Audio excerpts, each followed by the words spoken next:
बिस्मिल्लाहिर्रहमानिर्रहीम अस्सलाम वालेकुम बच्चों। चैप्टर नंबर 7 हमने आज स्टार्ट करना है। इस चैप्टर का नाम है ऑसिलेशन। ऑसिलेशन का मतलब होता है वाइब्रेट करना किसी बॉडी का।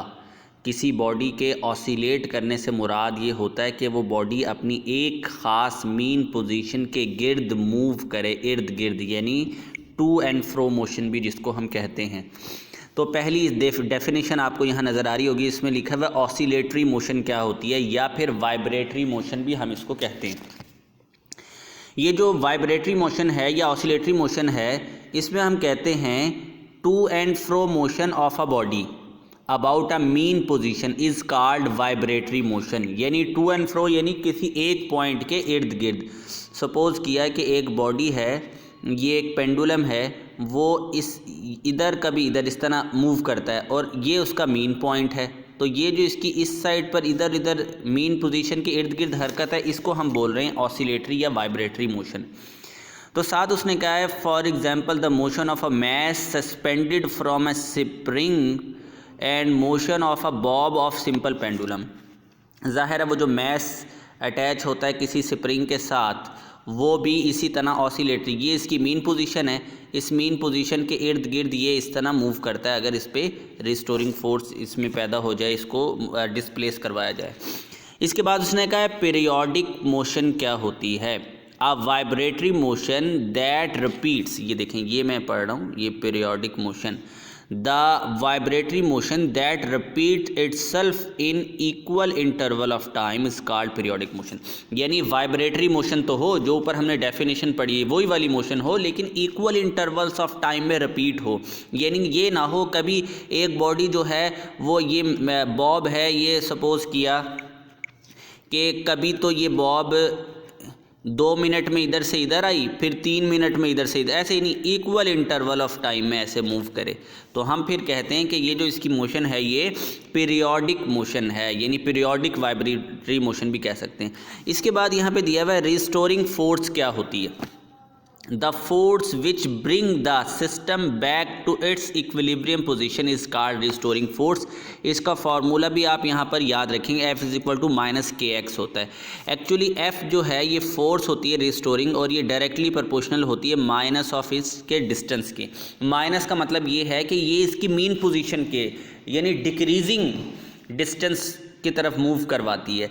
यानी सपोज़ किया कि एक पेंडुलम है, अगर वो ऐसे लटका हुआ है, तो अगर हम इसको डिस्प्लेस करते हैं तो ये यहाँ पर x है ना, ये यहाँ तक, ये वापसी इस तरफ इसकी डायरेक्शन होती है। अगर इधर मूव करता है तो डायरेक्शन इस तरफ होती है, तो नेगेटिव साइन इस वजह से लगाया हुआ है। तो रिस्टोरिंग फोर्स वो होती है जो इक्विलिब्रियम पे लेके आए, यानी मीन पोजीशन की तरफ वापसी लेके आए सिस्टम को।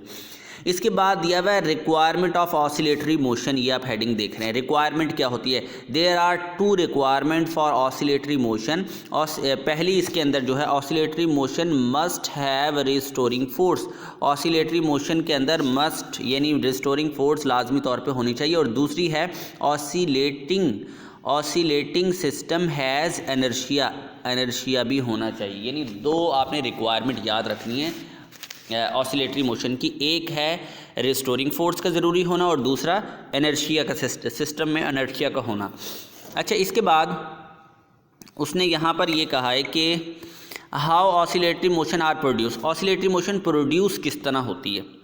देखिए आप गौर से, यहाँ पर इसने ये कहा है कि आ बॉडी, ये वाली हेडिंग में पढ़ रहा हूँ, a body is pulled away on one side from its equilibrium position and then release, the body start to oscillate due to restoring force। समझ गए आप, यानी एक बॉडी को डिस्प्लेस किया जाए एक साइड से कि उसको किसी एक पोजीशन पे लेके जाए और उसके अंदर रिस्टोरिंग फोर्स स्टोर हो जाए, फोर्स रिस्टोर हो जाए और वो उसको वापसी इक्विलिब्रियम पे लेके आने की कोशिश करे। इस टाइप का जो सिस्टम होता है इसको हम ऑसिलेटरी सिस्टम कहते हैं। इसके बाद आपको यहाँ पे नीचे नज़र आ रहा है Hooke's law. Hooke's law actually यही है जो वो फार्मूला बताता है, F is equal to -kx।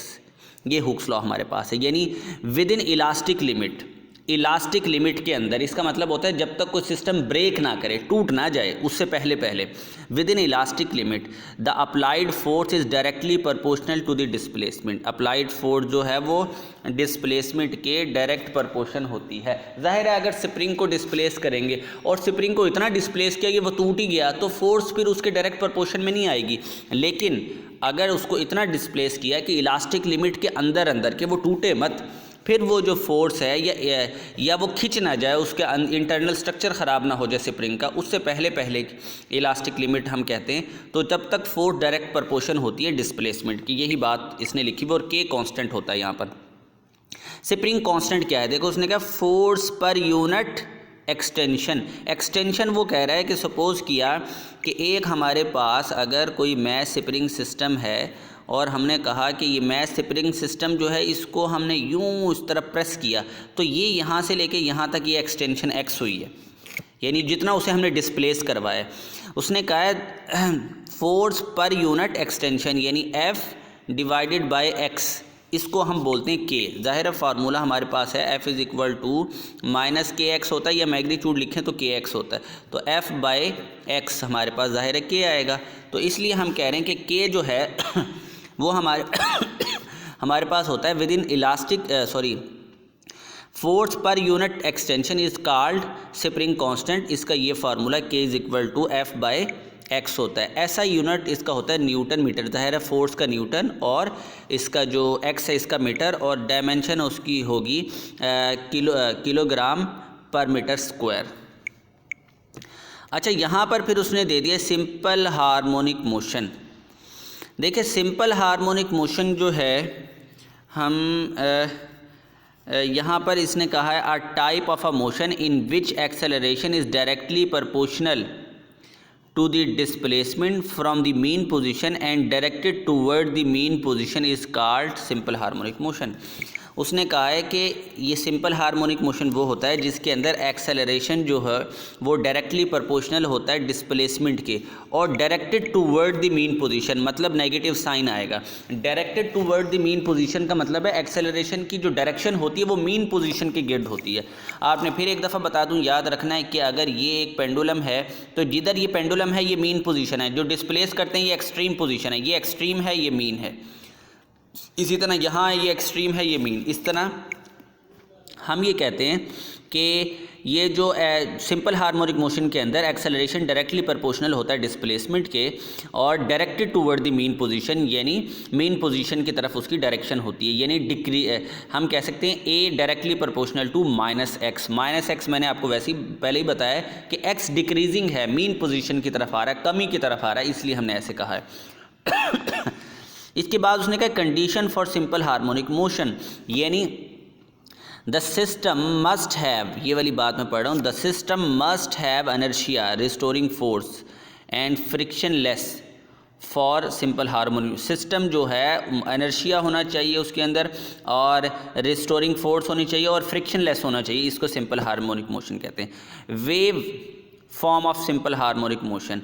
Simple harmonic motion wave form क्या होती है, उसने देखें यहाँ पर कहा है the curve which show the vibration of a displacement which with time is called wave form, और wave form of simple harmonic motion.